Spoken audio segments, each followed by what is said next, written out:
অনেক দিন পরে একটি ব্লগ নিয়ে চলে এসেছি।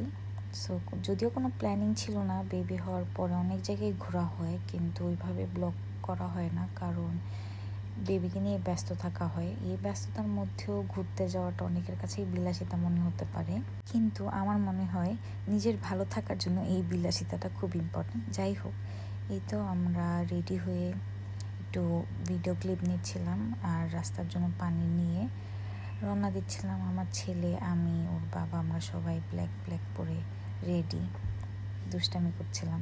দেন এই তো সবাই চলে আসে। এরপর আমরা রওনা দিই রয়্যাল বালি রিসোর্ট যাওয়ার উদ্দেশ্যে। এই জায়গাতে আমরা এর আগেও অনেকবার গিয়েছি, কিন্তু ওইভাবে কখনো ব্লগ করা হয়নি। তো আজকে যেহেতু আমরা সব ফ্যামিলি মেম্বার্সরা যাচ্ছিলাম, সো চিন্তা করলাম যে আজকে ব্লগটা করি।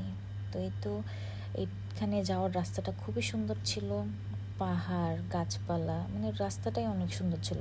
তো এই সুন্দর রাস্তার ভিউ এনজয় করতে করতে আজলান ওর চাচুদের কোলে যাচ্ছিল, ওর দিদার কোলে ঘুমিয়ে যায়।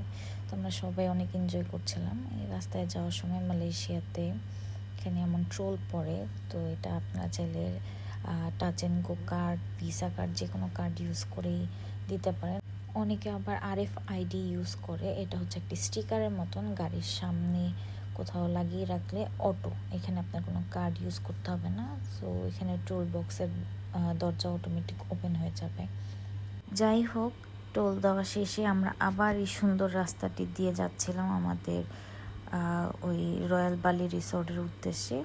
তো এই রাস্তাটা ছিল একদম রয়্যাল বালি রিসোর্টে এন্ট্রির কাছাকাছি রোড। এখানে শুধু আপনারা গেলে লাইক ফ্রেন্ডস, ফ্যামিলি সবাইকে নিয়ে গেলে এনজয় করতে পারবেন, কারণ এখানে বাচ্চাদের জন্য অনেক অ্যাক্টিভিটিস আছে।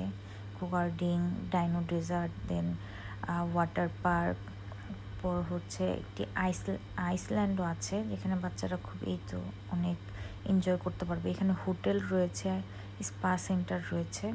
কোইন্সিডেন্টলি আমরা ওখানে যাওয়ার পর হঠাৎ করে আমরা এমনি বসেছিলাম, কার পার্ক করে সবার আসার জন্য ওয়েট করছিলাম। এর মধ্যেই এখানে যে ওনারটা ছিল, চাইনিজ ওনারটা, আঙ্কেল যেহেতু অনেক লাইক গোল্ড পরে, তো মেবি এটা খুব অ্যাট্রাকটিভ লেগেছে। তো ওনারটা আসে, এসে আঙ্কেলের সাথে কথা বলে, আমাদের সবার সাথে কথা বলে, তার ভিজিটিং কার্ড দেয় আমাদেরকে এবং অনেক কিছু অফারও করে।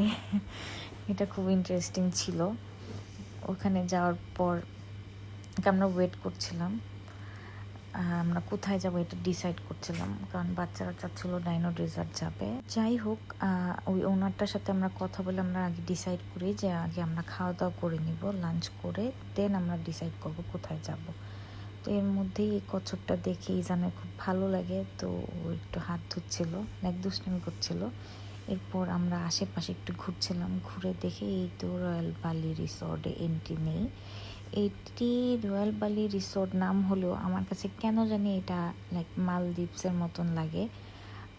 এই জায়গাটা অনেকটা মালদ্বীপসের ওই রিসোর্টগুলোর মতন দেখতে, সবাই সেম কথাই বলছিল।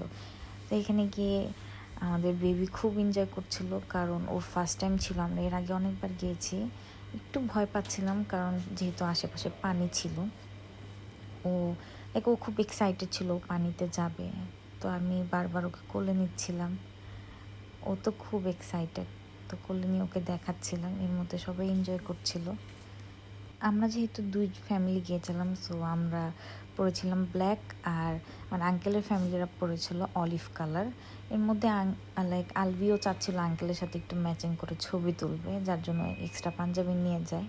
তো পাঞ্জাবি পরেও ছবি টবি তুলে। এর মধ্যে আমরা ডিসাইড করি কি খাবো না খাবো, আমাদের মেনু দিয়ে যায়। তো এখানে প্রায় আমরা অনেক কিছুই ট্রাই করি। আর বেবি এই তো আজলান সাহেব, ও তো খুব এক্সাইটেড, ও পানিতে যাবে। মাছ ছিল পানির মধ্যে, তো ওই মাছগুলো দেখে ও খুব এক্সাইটেড ছিল। তো ওকে দেখে আমি একটু ভিডিও ক্লিপ নিচ্ছিলাম।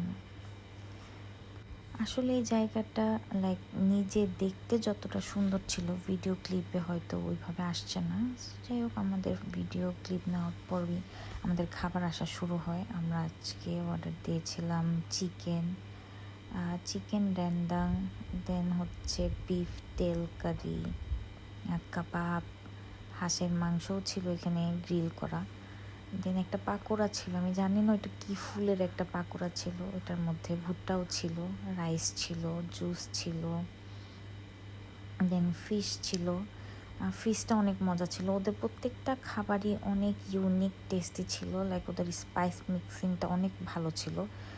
আর এই তো আমাদের লাস্টে ডেজার্টও চলে আসে, আইসক্রিম ছিল, আর আরেকটা ছিল হচ্ছে বানানা ক্যারামেল। তো খাওয়া দাওয়ার শেষে আমি আর ইজান হাত ধুয়ে নিই। হাত ধোয়ার সময় ইজান বলছিল যে আপু এই হাত ধরে সিঙ্কটা অনেক সুন্দর, এটা মনে হচ্ছে যে কোনো স্টোন দিয়ে বানানো। পরে আমি বললাম যে হ্যাঁ। তো আমাদের খাওয়া দাওয়ার পরপরই আমি ইজান হায়ান আমরা সবাই লাইক আমার বেসিক্যালি ডেজার্ট অনেক পছন্দ, তো আমি দেখে আবার দৌড়ে যাই ডেজার্ট খাবো। তো ওদের ডেজার্টটাও খুব মজা ছিল। আমরা নিয়েছিলাম তিরামিসু কেক, আরেকটা ছিল ক্যাডবেরি কেক। এই তো আমার বেবিটাও খাচ্ছে খুব এনজয় করে। ওর দাদা ভাইয়ের সাথে থাকতে খুব পছন্দ করে, উনি সর্বক্ষণ দাদা ভাইয়ের সাথে লেগে থাকবে আর ওর চাচুদের সাথে খেলবে। তো খাওয়া দাওয়া শেষ করে আমরা বের হচ্ছিলাম। তো রাস্তার মধ্যে ও আসার সময় খুব দুষ্টামি করলো আজলান। ও কী করবে ও জানে না, মনে হয় ওই জায়গা থেকে আসতেই চাচ্ছিল না, এমন একটা অবস্থা। অ্যান্ড পুরা জার্নিতে সব থেকে মজার বিষয় আর স্মরণীয় জিনিস ছিল আমার জুতা। দেখো কি অবস্থা। তো আসার সময় আমার জুতা একদম ছিঁড়ে যায়, জানি না কেন এমন হয়। যাই হোক, আমরা সারাদিন আলহামদুলিল্লাহ খুব ভালো গিয়েছে, এনজয় করেছি। তো দেখা হবে তোমাদের সাথে নেক্সট কোনো ব্লগে ইনশাআল্লাহ।